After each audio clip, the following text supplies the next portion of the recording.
आज सुनिए मेरी लिखी कहानी रेखता और पहली मुलाकात। ये कहानी मेरी नई किताब मैं शून्य ही सही का हिस्सा है। दिल्ली का मेजर ध्यानचंद स्टेडियम हर उम्र के लोगों से भरा हुआ है। सुबह के 12:30 बज रहे हैं। हल्की धूप भी निकल चुकी है और मौसम सर्द है और हिंदी उर्दू साहित्य में रुचि रखने वाले लोग उमड़ पड़े हैं रेखता के इस सालाना जश्न रेखता में। अलग अलग मंच बने हुए हैं। कहीं राधिका चोपड़ा गज़लें गाकर श्रोताओं को अच्छी शायरी तक ले जा रही हैं। आपकी याद आती रही रात भर,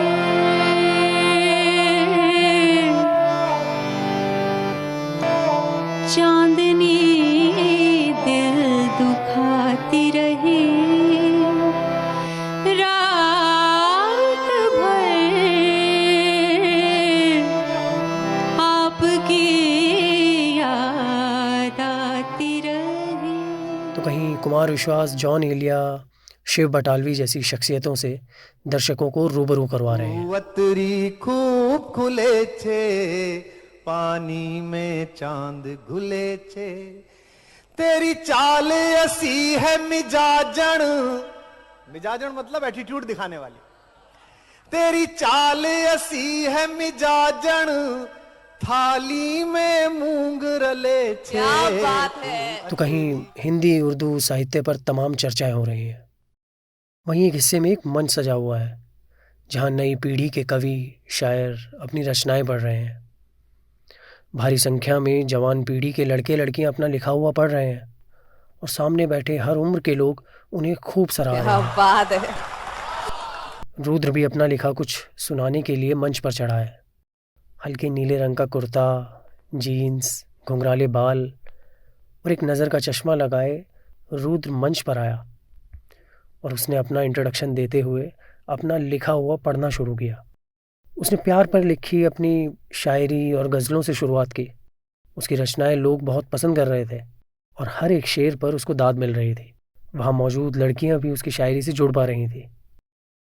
उसने एक शेर पढ़ा कि दो घड़ी में सब बातें कैसे कह दूं, दो घड़ी में सब बातें कैसे कह दूं, तुमको अभी से जाने को कैसे कह दूं, ज़बीं और रुख हो लब चूमने की हसरत तो है, ज़बीं और रुख हो लब चूमने की हसरत तो है, सर को कांधे से हटाने को कैसे कह दूं। इसके इस शेर पर वहाँ मौजूद सभी ने दाद दी। तालियां गूंज उठी, मानो बड़े शायरों के बाद आए किसी नए शायर ने मुशायरा लूट लिया हो। उसने कुछ देर तक अपनी लिखी प्रेम की कविताएं और शायरी पढ़ी और जाते जाते उसने एक कविता पढ़ी जिसका शीर्षक था योनी। लो मेरी योनी ले लो, शायद तब तुम मुझको समझ पाओ। उस 2 मिनट की उत्तेजना के बाद शायद समझो कि ये बस एक मांस का टुकड़ा मात्र है जो हम स्त्रियों में उस बनाने वाले ने किसी वजह से बनाया। लेकिन मैं मेरी योनी नहीं, मेरा मन हूं मैं। समझो मुझे, परे रख कर वो सारी हवस, समझो मुझे कि मैं मेरी योनी नहीं, मेरा मन हूं मैं। बस में होता तो सवाल करती उस खुदा से, ये छुआछूत क्यों भला?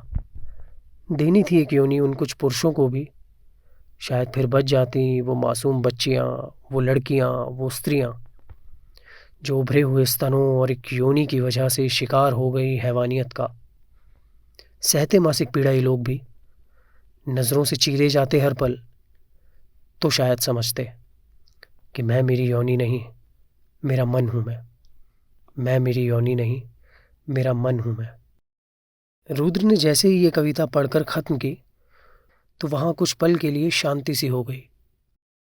उसे लगा शायद उससे कुछ गलती हो गई है, लेकिन तभी पीछे कहीं से ताली बजनी शुरू होती है।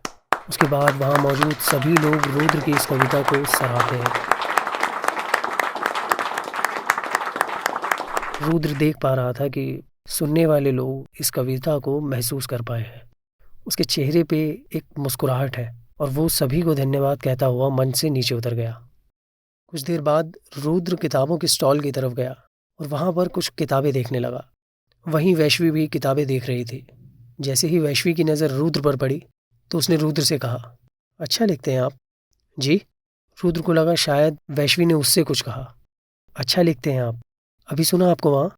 वैश्वी ने फिर से कहा। अरे आप तो वही है ना जिसने आखिरी कविता पे सबसे पहले ताली बजाई थी।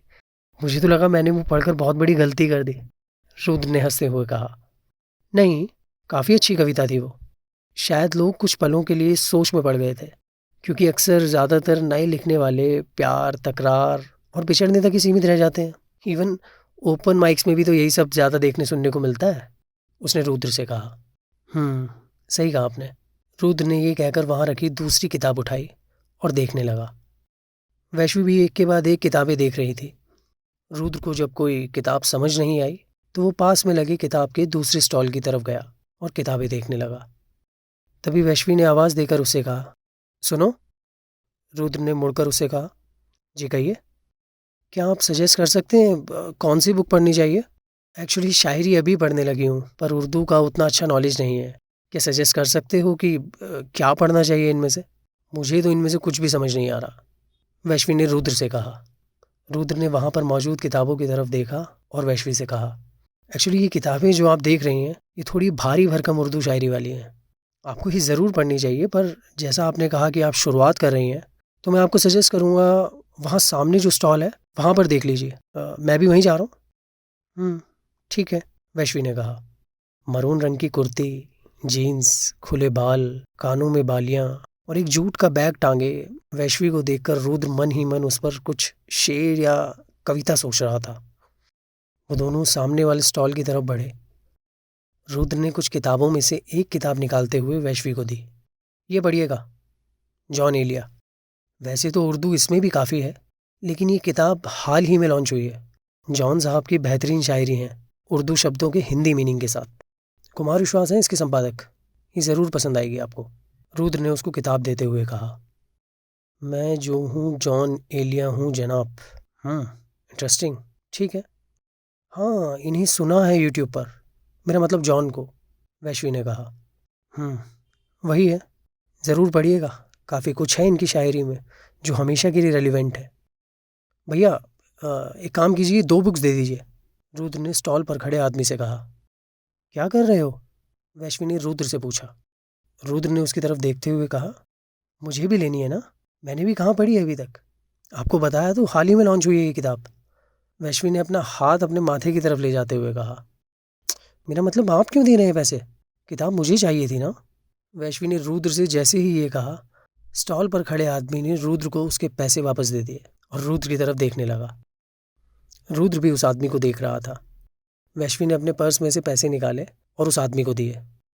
खुले दे दीजिए, सारा चेंज खत्म हो गया है, आदमी ने वैश्वी से कहा। अब रुद्र ने वैश्वी की तरफ देखा और फिर उस आदमी की तरफ देखते हुए अपनी जेब से पैसे निकालते हुए उस आदमी को दिए, लेकिन आदमी ने पैसे नहीं पकड़े और वैश्वी की तरफ देखने लगा, मानो वो वैश्वी की परमिशन का इंतज़ार कर रहा हो। लो भाई, पैसे नहीं लेने क्या? रुद्र ने आदमी से पूछा। उस आदमी ने फिर से नोट की तरफ देखा।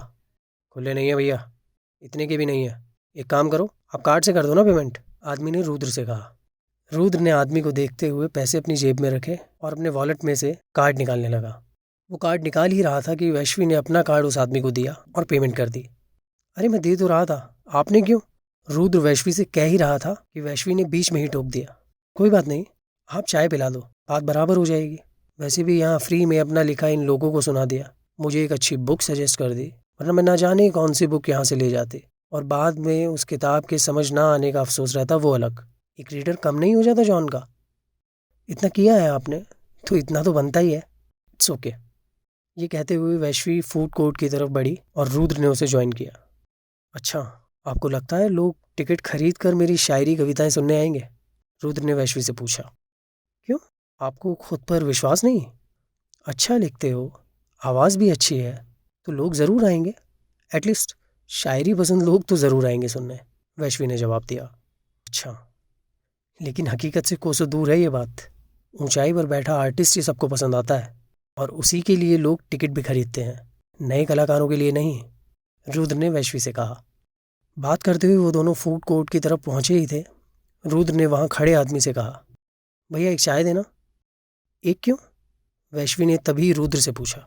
डोंट वरी, एक इसलिए क्योंकि मैं चाय नहीं पीता।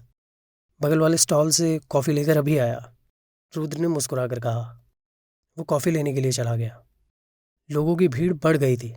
शाम के समय एक बड़ा मुशायरा था जिसमें बड़े शायर शिरकत करने वाले थे। आसपास जो प्रोग्राम्स चल रहे थे उनकी आवाज़ें सुनाई दे रही थी। स्टेडियम को बेहद खूबसूरत तरीके से सजाया गया था। पेड़ों की सजावट, लाइटिंग, साहित्य से जुड़ा एक कभी ना भूल पाने वाला माहौल और मौसम की ठंडक। साहित्य पसंद लोगों के लिए ये एक त्योहार जैसा होता है। रुद्र कॉफ़ी लेकर वापस आया। वैश्वी चाय पीते हुए उस किताब को देख रही थी। कैसी लगी? रुद्र ने सवाल किया। चाय ठीक ठाक है और किताब तो पढ़ने के बाद ही बता पाऊंगी, वैश्वी ने जवाब दिया। वो दोनों अपनी अपनी चाय और कॉफ़ी पीने लगे। तभी वैश्वी ने उससे कहा, by the way, I am Vaishvi, Vaishvi Singh.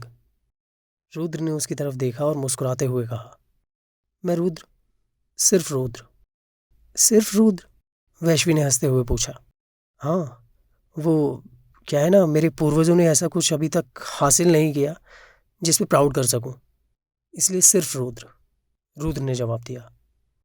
Interesting, तो आप पहले होंगे? वैश्वी ने सवाल किया। कोशिश तो पूरी है।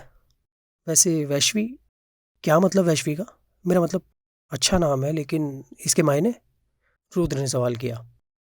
वैश्वी मतलब पार्वती, भगवान विष्णु की भक्त, वैश्वी ने जवाब दिया। ओह अच्छा, तो धर्म और इस सब में मानती हैं आप? रुद्र ने पूछा। सिर्फ तब तक जब तक ये इंसान पर हावी ना हो। जिंदगी बेहतर करने के लिए धर्म को समझना और फिर मानना बेहद ज़रूरी जो है। और रुद्र, रुद्र भी तो रुद्राक्ष शब्द से जुड़ा है ना? वैश्वी ने सवाल किया।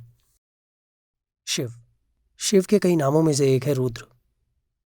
अच्छा, गुड गुड। और आप नास्तिक तो नहीं हो शायद? वैश्वी ने सवाल किया। नहीं, अब तक तो नहीं, रुद्र ने मुस्कुरा कर कहा। कुछ देर बाद जब दोनों के पास बात करने के लिए ज़्यादा कुछ नहीं बचा तो वैश्वी ने उससे सवाल किया, आपको क्यों लगता है कि नए आर्टिस्ट को लोग सुनने नहीं आते? रुद्र ने थोड़ा सोचा और फिर जवाब दिया, देखिए, फ्रैंकली कहूँ तो अक्सर आर्टिस्ट से ना तो परिवार वाले खुश होते हैं, ना ही उनके पार्टनर्स।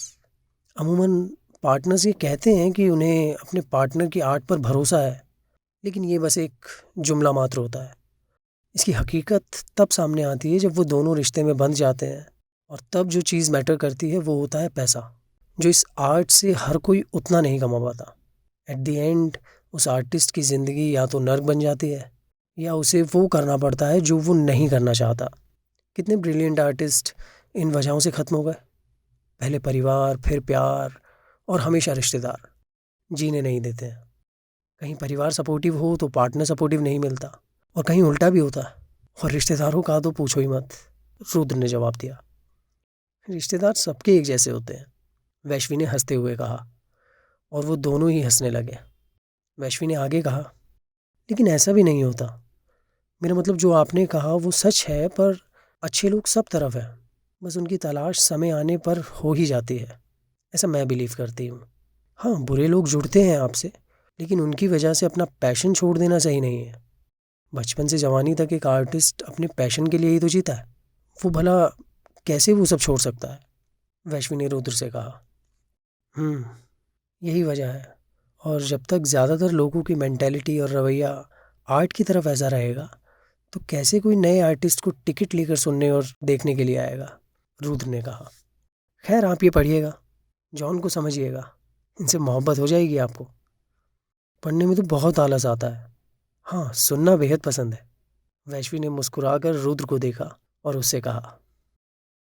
रुद्र हॉस्पिटल की कैंटीन में बैठा अपनी और वैश्वी की 2018 में हुई पहली मुलाकात याद कर रहा था। वैश्वी पिछले 3 हफ्तों से हॉस्पिटल में एडमिट है। उसे ब्रेन ट्यूमर की शिकायत थी। ऑपरेशन सक्सेसफुल रहा और अब वैश्वी ठीक भी हो रही है। रुद्र और वैश्वी ने साल 2019 में शादी कर ली थी और दोनों साथ में बेहद खुश हैं। रुद्र वहीं कैंटीन में बैठा है कि तभी उसे कोई आवाज़ लगाता है। आपका ऑर्डर सर, ये लीजिए। हाँ, थैंक यू। रुद्र ने किताब को बगल में दबाए और एक चाय, एक कॉफ़ी और सैंडविच लेकर जाने लगा। वो लिफ्ट से होता हुआ ऊपर रूम में पहुंचा। वैश्वी उसका इंतज़ार कर रही थी। कहाँ रह गए थे? मैं इतना बोर हो गई यहाँ। बीवी की चिंता है या नहीं? वैश्वी ने रुद्र से कहा। हाँ बाबा, बस वो कैंटीन वाले ने ही टाइम लगा दिया। क्या करता? रुद्र ने जवाब दिया। ओह, बुक भी ले आए? अच्छा किया। चलो अब सुनाओ ना आगे, वैश्वी ने बड़े प्यार से रुद्र से कहा। रुद्र ने वैश्वी की तरफ प्यार से देखा और मुस्कुरा दिया। फिर वो बैठकर घंटों उसे जॉन एलिया और ताहिर फराज की शायरी और नज़में सुनाता रहा। बस इतनी सी थी ये कहानी। अगर आपको पसंद आई तो कमेंट सेक्शन में अपने कमेंट ज़रूर दीजिएगा।